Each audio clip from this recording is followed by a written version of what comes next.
Bifidobacterium longum, itu silakan kakak pertimbangkan. Kanker, segala kanker, segala autoimun, apapun diagnosisnya, sama jantung pakainya Lactobacillus reuteri. Kakak yang pengen tampak awet muda, nggak ada keluhan, pakainya yang ini ya kak. Kakak yang ada bermasalah dengan kulit, jerawat atau dermatitis, eksim, pakainya yang ini baik. Cuman aku memahami bahwa ini harganya tinggi ya kak. Ini paling mahal, Lactobacillus itu reuteri itu tuh dia paling mahal di antara yang lain. Kalau misalnya kakak ada kendala dana, kakak bisa pakai yang dari Naturbell aja, ini juga bisa kakak ya, gitu. Dok, apakah umur 60 tahun minum D3K2 boleh? Kakak Sanjaya, D3 itu boleh dikonsumsi dari anak baru lahir kakak ya. Jadi itu tuh D3K2 bisa dikonsumsi sama siapa aja. Dom, suplemen NAC untuk PCOS gimana cara kerjanya? Itu antioksidan kakak. Itu antioksidan yang mendetoks organ paru dan hati kakak. NAC. Ke teman-teman ya, D3 itu bisa dikonsumsi sama siapa saja. Anak baru lahir, owe-owe, itu juga baru konsumsi D3. Banyak sekali yang menganggap tabu konsumsi D3 pada usia dini. Kak, tahu nggak kak? Kalau kakak punya anak bayi, kakak lihat anak bayi kakak yang baru lahir ini memiliki potensi resiko kena penyakit, kakak langsung minumin vitamin D3. Itu cara terbaik kakak untuk melindungi bayi kakak. Contoh, bayi kakak baru lahir tapi kakak punya suami yang perokok. Suami kakak bukan tipe-tipe orang yang cuci mulut dulu baru menyium anaknya. Pokoknya sembarangan abis ngerokok nggak cuci mulut langsung nyium anaknya. Itu resiko besar anak kakak bisa terkena infeksi paru-paru. Atau kakak punya anak yang dirawat bersama, mertua kakak juga ngerawat, keponakan, pokoknya segala orang boleh nyium bayi kakak ini. Mendingan kakak konsumsi vitamin D3. Karena vitamin D3 dapat melindungi anak kakak dari rentannya infeksi, asap rokok, gampang dicium sama segala orang, punya tetangga yang mudah banget memegang-megang bayi kakak gitu. Mendingan kakak konsumsi vitamin D3. Jangan tabu ya teman-teman ya, memberikan konsumsi vitamin D3 untuk anak, karena itu cara kakak untuk melindungi bayi kakak terkena potensi resiko. Coba kakak lihat, anak-anak yang bronkopneumonia, yang sesak nafas, yang tiba-tiba tuh punya infeksi paru, itu karena lingkungannya itu tidak mendukung. Nah, kalau udah kayak gini repot, mendingan kakak langsung kasih vitamin D3. Silahkan dikonsumsi. Probiotik juga bisa buat anak-anak. Contoh, anak kakak tipe-tipe yang tantrum. Kalau nggak dikasih makan es krim, nggak dikasih makan ciki, tantrum. Kakak masih bisa belum mengendalikannya. Kakak kasih vitamin D3, kakak kasih probiotik. Itu dapat melindungi anak kakak dari berbagai macam penyakit. Jadi itu tuh suplemen itu digunakan untuk mencegah penyakit, bukan untuk mengobati penyakit ya kak. Jadi kalau kakak sehat walafiat di sini mau konsumsi suplemen ya juga nggak apa-apa gitu. Kapan waktu minum D3 dengan magnesium? Normalnya D3 itu dikonsumsi di pagi hari. Magnesium itu normalnya bisa dikonsumsi sore dan malam hari. Tapi sebenarnya tidak ada ketentuan khusus. Yang penting kakak bisa adaptasi. Contoh, kalau kakak minum D3K2 di pagi hari dan magnesium di pagi hari, kakak ngantuk aja kerjaan kakak. Berarti kakak nggak cocok. Tubuh kakak tidak toleransi. Ganti waktu minumnya. Diganti di malam hari, sore dan malam hari. Tapi kalau kakak minum D3K2 di magnesium malah nggak bisa tidur, malah makin melek tuh mata kakak, berarti tubuh kakak tidak toleransi. Kakak boleh ganti di siang hari. Jadi sebenarnya itu tuh D3K2 magnesium bisa dikonsumsi anytime, tapi tergantung toleransi tubuh kakak. Tapi normal teorinya D3 tuh di pagi hari, magnesium tuh sore dan menjelang malam gitu kak. Dok, kalau sering diare berwarna hitam itu kenapa? Tapi kadang nggak hitam, cuma lembek aja dan putus-putus. Kakak yang mengalami BAB hitam di sini, Dom, BAB saya berdarah. Pasti pertanyaan aku akan bilang, kakak darahnya warna merah hitam atau merah segar? Aku akan bertanya, oh merahnya kehitaman Dom. Ada kemungkinan kontribusi dari peradangan di usus. Sesuatu yang hitam, misalnya BAB kakak hitam, itu ada masalah dengan sistem pencernaan kakak. Sama kayak batuk darah. Dom, saya batuk darah. Aku akan bertanya, kakak batuknya warnanya apa? Merah segar atau merah hitam? Kalau merah segar itu biasanya dari luka-luka, pembuluh darah kita pecah karena luka. Misalnya tuh kakak ada radang tenggorokan, itu bisa batuknya darah merah segar. Tapi kalau merah hitam itu berasal dari paru-paru kakak. Sama kayak kakak BAB merah segar itu bisa dari luka di sepanjang anus kakak, atau kakak ada ambeien. Akhirnya tuh kakak ngeden, nggak sengaja pembuluh darahnya pecah, akhirnya tuh BAB-nya warnanya tuh merah segar. Tapi kalau merah kehitaman itu bisa masalah di sistem pencernaan kakak. untuk kakak tahu apakah BAB hitam ini benar-benar karena masalah sistem pencernaan peradangan atau memang karena saya salah makan, kayak misalnya makan buah naga, kan bisa ya kak mengubah pigmen jadinya itu kehitaman. Kakak bisa ngecek HB, nilai HB kakak. Kalau kakak ada BAB hitam disertai dengan penurunan HB, berarti kemungkinan itu ada perdarahan di saluran cerna kakak atau ada peradangan kronik. Tapi kalau kakak BAB hitam hanya sesekali, nggak ada penurunan HB, kemungkinan itu dari makanan kakak. Gitu ya kak. Dok, saya minum D3K2 kok pusing ya, per hari 2.000. 2.000 apa 20.000 IU tuh, kenapa ya dok? Kakak Nafber, kakak minum vitamin D3 20.000 IU tujuannya untuk apa? 20.000 ini untuk teman-teman yang ada keluhan. Kalau nggak ada keluhan 10.000 IU. Nah kemudian kakak cuma konsumsi magnesium, vitamin D3 aja apa magnesium juga kak? Gitu. Hai Domi, spirulina aman dikonsumsi apakah mengandung oksalat tinggi? Oke, Kakak Sultan, semua hal yang berwarna hijau itu pada dasarnya mengandung oksalat. Cuman pada dasarnya ya kak, mengandung oksalat. Kalau saat ini kakak lagi kondisi yang nggak boleh konsumsi oksalat, misalnya kakak ada segala perbatu-batuan ya kak, itu kakak jangan konsumsi sama penurunan fungsi ginjal, nggak bisa pakai oksalat, kakak jangan konsumsi spirulina. Tapi kalau kakak saat ini tidak ada masalah dengan batu, tidak ada potensi resiko untuk terjadi penurunan fungsi ginjal, kakak boleh konsumsi spirulina. Karena spirulina itu merupakan superfood yang memiliki banyak kemampuan anti peradangan kakak, gitu. Dok, kalau setiap bangun tidur tangan kesemutan terutama jari-jari kenapa? Kekurangan vitamin D3K2, magnesium, vitamin B1 dan B3. Jari-jari kesemutan, kakak pertimbangkan untuk konsumsi B1 di benfotiamin dan B3 niacinamide di 1 kapsul sesudah makan pagi dan sore. Vitamin D3K2 magnesium adalah sesuatu yang wajib. Kakak alhamdulillah masih bernafas, alhamdulillah kakak ya. Kakak prebiotik bisa dipakai cuka apel, sari lemon dan chia seed. Kakak, mari kita bedakan antara prebiotik dan probiotik. Prebiotik itu berasal dari serat, yang merupakan makanannya probiotik. Probiotik itu ibaratnya tuh kuman baik dalam tubuh kita. Kuman baik itu kan dia memerlukan makanan ya kak untuk beraktivitas. Nah, makanannya probiotik adalah prebiotik. Prebiotik itu merupakan didapatkan dari serat.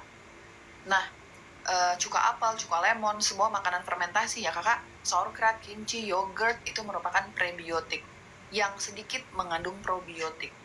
Jadi kakak boleh mengkombinasikan antara kakak makan sesuatu yang berfermentasi yang mengandung prebiotik, kakak juga bisa mengkombinasikan dengan probiotik. Nah, ketika probiotik makan prebiotik, dia akan menghasilkan zat aktif namanya postbiotik. Nah, itu perbedaannya kak. Semua hal itu dapat memberikan kesehatan untuk usus kakak gitu. Minum D3K2 aja dong tanpa magnesium, tapi kok pusing? Kakak Nakber, ini aku nggak pernah setuju seperti ini kakak ya. Kakak Nakber, teman-teman, kalau kalian itu konsumsi hanya D3K2, dosisnya 10.000 IU, kemudian kakak punya potensi resiko, kakak tidak didampingi sama dokter, mendingan kakak pakai magnesium. Kecuali kakak ada kondisi khusus yang kakak sudah konsultasi di mana dokter ini berpikir, oh ya udah tunda dulu deh magnesiumnya karena mungkin kakak ada hipotensi gitu ya kakak. Itu bisa. Tapi kalau kakak main sendiri, artinya itu kakak memutuskan sendiri jangan konsumsi vitamin D3K2 di atas 10.000 tanpa dengan magnesium kakak. Kakak Nakber turunin dosisnya, coba konsumsi magnesiumnya untuk mengimbangi penyerapan dari D3K2-nya ya kakak gitu. Paket gastritis dengan hipertensi bagaimana aturan minumnya? Kakak Kurniawan, kalau kakak membeli paket gastritis, nanti ada tim aku yang akan menjelaskan bagaimana pola makan gastritis dan bagaimana cara konsumsinya. Teman-teman, aku tidak pernah bisa menjamin 100% apa yang aku rekomendasikan ini benar-benar bisa menyembuhkan kalian. Karena untuk sehat, itu kita ada berbagai faktor resiko. Seperti kakak Kurniawan mungkin tertarik untuk konsumsi paket gastritis. Apakah 100% bisa sehat? Belum tentu. Karena gastritis itu tergantung dari pengendalian pola makannya, bagaimana kakak manajemen stresnya, kecukupan istirahatnya gitu ya kakak. Tapi kalau secara teori yang aku sampaikan ini ada based on teorinya ya kak. Jadi kalau kakak mau coba ya silahkan. Jangan lupa diet, kemudian manajemen stres itu penting ya kak. Dom, akun Domi Klinik itu akun resminya betul. Akun resmi aku tuh Domi Klinik dan Mia Ayu. Probiotik untuk penyakit jantung tadi Lactobacillus reuteri, iya. Kakak sekarang ini di 5 tahun terakhir itu dunia barat lagi heboh-hebohnya melakukan penelitian terhadap strain bakteri namanya Lactobacillus reuteri. Karena kan probiotik itu ada banyak ya kak. Ada Lactobacillus, ada golongan Saccharomyces, ada golongan Bifidobacterium, Acidophilus. Jadi itu tuh strain probiotik itu ada banyak banget gitu. Tapi 5 tahun terakhir ini dunia barat itu lagi banyak melakukan penelitian terhadap Lactobacillus reuteri saja. Karena Lactobacillus reuteri banyak sekali referensi pendukung bahwa dapat menurunkan peradangan. Peradangan pada penyakit jantung karena CRP kakak tinggi, kakak ada penyumbatan plak di jantung. Kemudian itu peradangan pada kondisi semua peradangan termasuk peradangan pada kasus kanker, peradangan pada kasus autoimun, pada leaky gut gitu ya kakak, Lactobacillus reuteri. Termasuk teman-teman yang ada masalah dengan anxiety, depresi, kakak mengalami masalah psikologis, itu bisa dibantu dengan Lactobacillus reuteri. Kemudian kakak yang bermasalah dengan kulit, jerawat, dermatitis, psoriasis, kakak juga bisa dibantu dengan Lactobacillus reuteri. Tapi kakak, suplemen itu bukan sesuatu yang misalnya kakak sakit kepala, terus kakak minum parastamol, dalam waktu 1-2 jam hilang tuh sakit kepala. Suplemen itu tidak seperti itu ya kakak. Kakak Lavira nanti siang ada kakak, nanti diupdate ya kak, nanti siang ada kakak Lavira untuk sulforapennya. Jadi kakak, suplemen itu bukan sesuatu hal yang kakak bisa konsumsi 1-2 jam kemudian itu bisa sembuh. Enggak seperti itu. Suplemen itu memperbaiki mikrosel kakak dulu. Jadi itu di dalam sel itu ada lagi kak, mikrosel kakak tuh diperbaiki, peradangan itu pelan-pelan. Jadi itu tuh kakak tipe-tipe yang loh kok lama-lama saya agak sehatan ya gitu. Kakak tuh baru menyadari kayaknya saya agak sehatan ya, bukan gitu. Bukan kakak habis minum obat sakit kepala, wah saya langsung sehat dong, bukan seperti itu. Jadi kakak dari aku silakan untuk dipertimbangkan suplemen, tapi ekspektasinya jangan dong kok saya 1 minggu konsumsi kok belum sehat ya gitu. Jadi ekspektasinya jangan seperti itu ya kak. Sama kayak nih kakak Andre bertanya astaxanthin glutathione, semua menurut aku sih kak ya, semua marketing yang bilang glutathione astaxanthin bisa mencerahkan dalam waktu 1 minggu 2 minggu itu terlalu overclaim ya kak. Karena suplemen itu memiliki durasi kerjanya, dia memperbaiki dulu mikroselnya, dia memperbaiki dulu akarnya, baru akan kelihatan klinisnya gitu. Jadi menurut aku suplemen itu baru efektif bekerja di 1 bulan setelah kakak minimal konsumsi. Silahkan dipertimbangkan ya kak, D3 astaxanthin glutathione bisa dikonsumsi secara bersamaan. Dom, suplemen untuk remaja 12 tahun apa aja agar tinggi badannya maksimal? Vitamin D3, kemudian banyak-banyak konsumsi protein hewani, dan tambahannya amfitin. Amfitin 1 kapsul sesudah makan pagi dan sore. Kakak Jufhan, makasih. Dok, kalau deg-degan setelah makan roti itu GERD atau LPR atau esophagus? Bisa semuanya kakak. Semuanya bisa. Kakak-kakak yang perempuan di sini hati-hati, ada penyakit namanya celiac disease. Kakak lagi alzen di sini, silakan yang ingin melakukan ibadah sholat silakan ya kakak ya. Aku menemani makan siang kakak dan ibadah kakak ya, karena aku lagi tidak sholat saat ini. Kakak-kakak, jangan lupa, tadi aku mau ngomong apa? Kakak aku skip dulu, aku lupa. Dok, saya pasien SLE, sendi minum vitamin apa? Kakak Erniwati, semua teman-teman yang bermasalah dengan autoimun, kanker, termasuk SLE, silahkan untuk mempertimbangkan vitamin D3K2 di minimal 30.000 IU, magnesium glycinate. Kalau kakak ada masalah dengan sendi, kombinasi magnesium malate. Masalah dengan sendi, kombinasi magnesium malate 3 kapsul per hari. Kemudian kakak konsumsi probiotik, zinc, dan omega 3 fish oil. Itu adalah sesuatu hal yang aku sangat rekomendasikan untuk teman-teman yang ada masalah dengan autoimun, apapun diagnosisnya. Vitamin D3K2, magnesium, zinc, probiotik, sama omega 3 fish oil. Itu udah wajib ya kakak. Nanti selanjutnya suplemennya tergantung dengan kondisi kakak. Oh saya SLE dong, nah aku akan bertanya kakak sekarang lagi flush nggak kak? Kakak lagi butterfly rushnya lagi heboh nggak?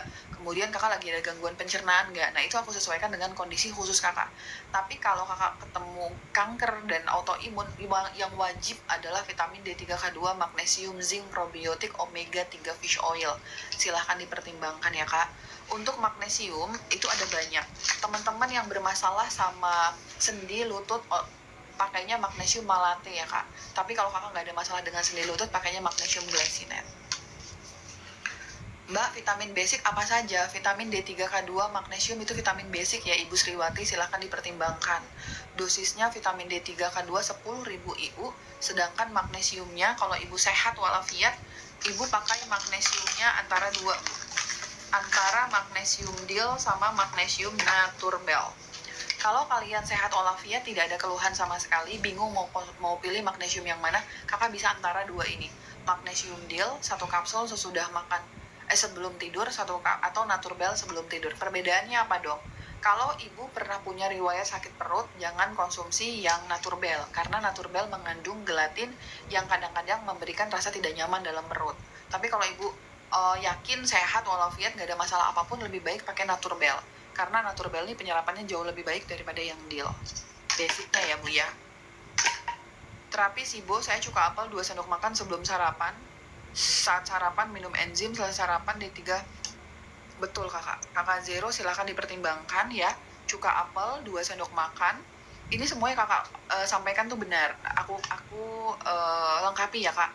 Cuka apelnya 2 sendok makan sebelum makan pagi, siang, dan sore. Kalau kakak yakin nggak ada nyeri ulu hati, enzim 1 kapsul saat makan pagi dan sore. Enzimnya pakai naturbel. Setelah selesai sarapan, kakak pakai D3K2. Nanti oregano oilnya kakak konsumsi di siang, habis makan siang dan makan sore. Gitu ya kak. Cara konsumsi probiotik, zinc, karnosan, D3K2, magnesium citrat, fish oil, kolagen, astaxanthin kalau omat. Oke. Kakak omat itu kalau teman-teman yang belum tahu ya, omat itu berarti kakak makan 1 kali sehari aja tuh. Jadi tuh habis kakak buka puasa IF kakak langsung konsumsi probiotik. Mohon maaf kakak, sebelum kakak buka puasa ada zinc carnosan soalnya. Sebelum kakak buka puasa kakak pakai zinc carnosan dulu. Zinc carnosan kakak konsumsi 15-30 menit kemudian kakak makan.